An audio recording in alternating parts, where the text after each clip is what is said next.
Hello guys, सबको दशहरे की बहुत बहुत बधाई। बुराई पे अच्छाई की जीत हुई। आज दशहरा है तो बात करेंगे कि रावण में ऐसी क्या बुराई थी जिसकी वजह से उसे बुरा माना जाता है। रावण शिवजी का बहुत बड़ा भक्त था। उन्होंने शिवजी की भक्ति करके शिवजी को खुश किया और उनसे इतनी शक्तियां हासिल की कि उन्होंने सब पर जीत हासिल कर ली थी। रावण इतना शक्तिशाली था, उसके नाम से ही लोग डरने लगते थे। उसका नाम का इतना बड़ा खौफ था कि उनका नाम लेने से लोग कांप उठते थे।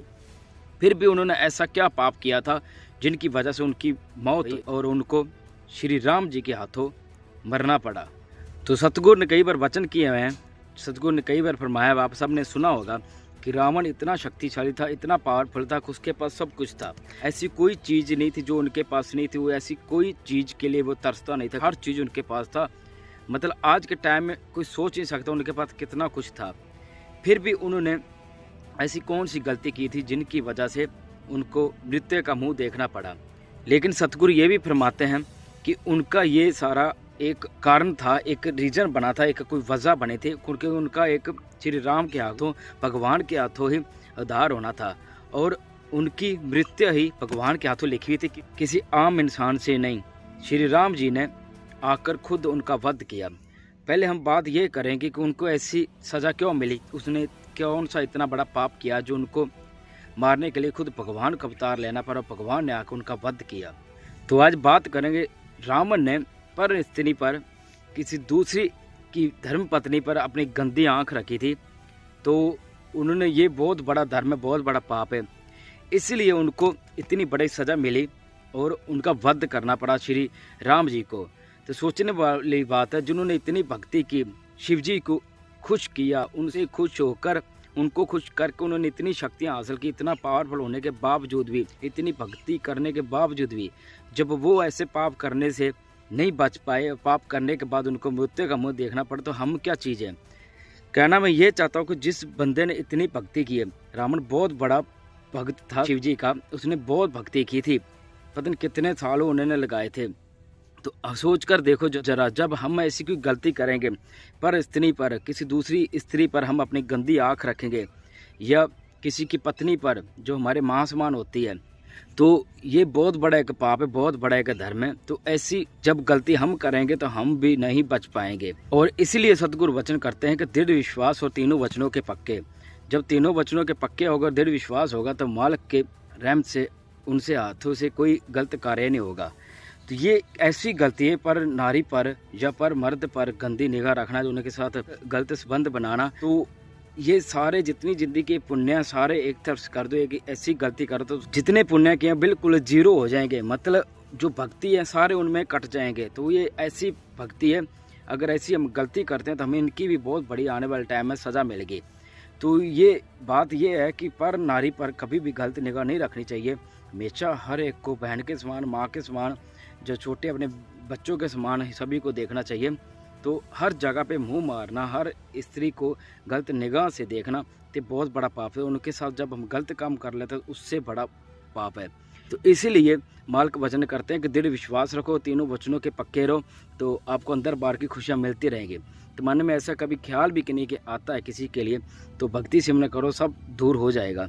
तो ये रावण जैसी ने ऐसे पाप करने से बच सके, तो हम क्या बच पाएंगे। तो उन्होंने तो एक भगवान श्री राम जी के पत्नी माता सीता पर गलत आंख रखी थी, लेकिन वो तो चलो उनका एक उद्धार होना था, उनके बारे में हम अब बात करेंगे कि उनका एक उद्धार होना था, एक कारण बनना था, जिनकी वजह से उन्होंने इतना बड़ा पाप किया और उनको एक जाके श्री राम के हाथों उनका वध हुआ, उनको मरना पड़ा। तो इनके पीछे एक बहुत बड़ी एक रजा थी, माल की रजा होती पता नहीं क्या।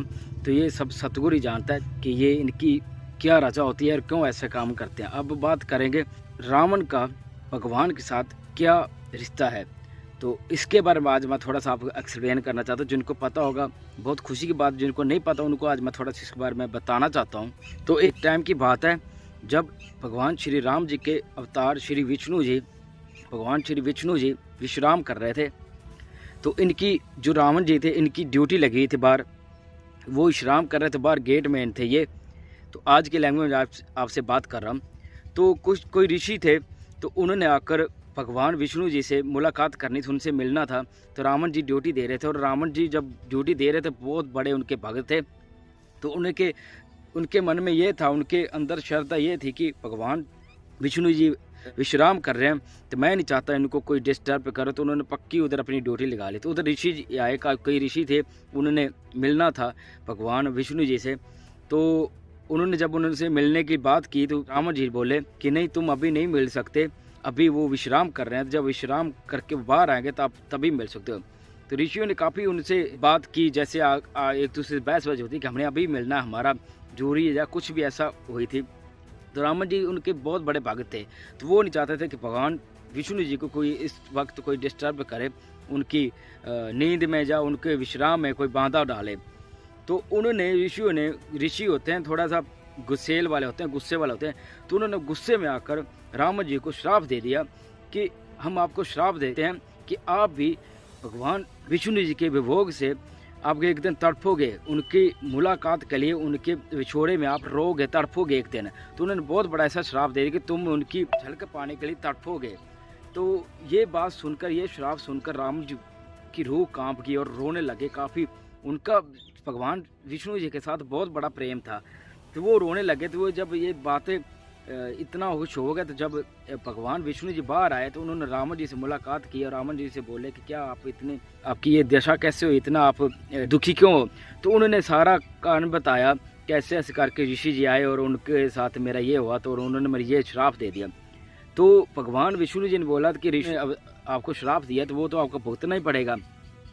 तो वो रावण जी रोने लगे, कहते नहीं नहीं, मैं आपसे दूर नहीं रह सकता, मुझे आपके साथ ही रहना है, मैं आपसे दूर बर्दाश्त मैं नहीं कर सकता। तो भगवान श्री विष्णु जी ने उनको वचन किए कि तू 7 जन्म में मेरा शिष्य बन के आएगा, मेरा भक्त बन के आएगा, और 3 जन्म में तू मेरा दुश्मन बन के आएगा। आप इतने बड़े मेरे भक्त हो, तो आप मेरा भक्त बन के आओ 7 जन्म लेकर। तो उन्होंने इस बात पर काफ़ी ज़्यादा गौर की और रोने लगे। तो विष्णु जी ने इस चीज़ का कारण पूछा कि आप क्या चाहते हो। तो उन्होंने ये बताया रावण जी ने कि मैं 7 जन्म लेकर आपसे दूर नहीं रह सकता, मुझे आप 3 ही जन्म दे दो, क्योंकि मैं 3 जन्म के बाद आपके पास तो आ जाऊँगा, मैं इतना ज़्यादा आपसे दूर नहीं रह सकता, इतना छोड़ा मैं नहीं सह सकता। तो रावण जी को श्री विष्णु जी ने वचन किए कि आप 3 जन्म लोगे मेरे दुश्मन के रूप में। और उनका पहला जन्म था हिरण्याकेश, सबने नाम सुना होगा। तो दूसरा उसका जन्म था रावण, और तीसरा उसका जन्म था शिशुपाल, सबने देखा रामायण टाइम और महाभारत के टाइम। और हिरण्याकेशव का एक लिया था, उसका वध श्री विष्णु जी ने किया था आकर, उनका फिर एक वध हुआ था। फिर उसके बाद रावण जी आए, जिनका वध श्री राम जी ने किया था। फिर उसके बाद शिशुपाल जी बनकर आए और उनका वध श्री कृष्ण ने किया था। तो ये एक राजा होती, माल की, पता नहीं क्या राजा होते थे, माल की जानता है। तो उन्होंने 7 जन्म को ठुकरा दिया था। उन्होंने बोला मुझे 3 जन्म में जल्दी से जल्दी, मैं चाहे दुश्मन ही बन के आऊँ, तो उसके बाद मैं आपके पास रहना चाहता हूँ, आपसे मैं आपसे दूर नहीं रह सकता। तो उन्होंने उस 7 जन्म को छोड़कर 3 जन्म लिए, और 3 जन्म में जब ये बन कर आए तो इनका उद्धार भगवान के हाथ ही हुआ था। तो ये मालिक जाने उनकी क्या राजा होती है। तो सभी से रिक्वेस्ट है कि जैसे आज का दिन है दशहरा, सभी को हैप्पी दशहरा। तो जैसे रावण जी का वध हुआ आज के दिन, बुराई पे अच्छाई की जीत हुई, तो सभी ऐसे ही दृढ़ विश्वास रखो, मालिक का सेवा सुमन करते रहो, पर स्त्री पर कभी भी गंदी निगाह मत रखो, किसी दूसरी की बीबी पे या कैसे भी। तो ये चीज़ें सिर्फ भाइयों को लेनी है, मर्दों को लेनी है, बहनों का लिए भी है कि पर मर्द पर आप भी किसी पर ऐसी नज़र ना रखें, बुरी नज़र ना रखें। तो फिर ऐसा सेवा सुमन करते रहो। मालिक कहते 3 बच्चों के पक्के, तो आपको कभी किसी चीज़ की कमी नहीं होगी। तो मन के धक्के चढ़ने से अच्छा है सेवा सुमन करते रहें। तो मालिक जाने कौन कैसा है, कि उन्होंने कब कैसे किनका उद्धार होना है, मालिक को एक स्टेप का पता आने वाले टाइम इनका कैसा होगा। तो मालिक के बिना किसी पर ट्रस्ट मत करो। एक मालिक है जो अपने साथ है, तो मालिक ही हमें अच्छे से गाइड कर सकता, मालिक के बिना कोई भी नहीं कर सकता। तो किसी पे ट्रस्ट मत करो, अपने मालिक की मस्ती में हमेशा खुश रहो, उनकी सेवा से करते रहो, भक्ति उनकी करती रहो। तो बाकी हमारे पिताजी हमारे साथ ही हैं जो हमें पल पल गाइड करते हैं। तो घोर कलयुग में अभी हमारे पिताजी संत MS जी खुद भगवान का अवतार लेकर इस दुनिया का उद्धार कर रहे हैं। तो इतने बड़े मिशन पर गए हैं, और मिशन से आकर भी इतनी दुनिया की ऐसी जो बकवास बोलते हैं उनकी परवाह ना करते, फिर भी रात दिन एक करके सृष्टि की सेवा में लगे हुए हैं और हमें भी उनके साथ चलना चाहिए। तो सभी को हैप्पी दशहरा। और टॉपिकल अच्छा लगा हुआ प्लीज़ उसको ज़्यादा से ज़्यादा शेयर जरूर करना। और आज का टॉपिक यही था कि रावण जितने ज़्यादा भक्ति वाले थे, इतनी भक्ति करने वाले थे, जब उनसे ऐसे बच्चों की गलती करने लग गए तो उनको इतनी बड़ी सज़ा मिल सकती है। इतना बड़ा भक्त होने के बाद हम किस चीज़ का घमंड करते हैं? हमारे पास कुछ नहीं है, उनके जितनी ना पावर है, ना उनकी जितनी शक्ति, ना उनकी जितनी धन दौलत है। तो वो तो पता नहीं कितने तीनों लोगों को अपने आप को स्वामी मानने लग गए थे, इतने बड़ी उनके अंदर ईगो आ गई थी। तो आज के टाइम में देखा तो बंदे के पास क्या है? कुछ नहीं है, इंसान तो बिल्कुल खाली है। तो उस टाइम का अगर सोचा तो आज के टाइम सोचा तो आज के टाइम भी सज़ा उतनी ही मिलेगी। So thank you so much. सभी सेवा समन करते रहो, मालिक से प्यार रखो। तो मिलते हैं एक नेक्स्ट बहुत अच्छे टॉपिक के साथ। Thank you so much.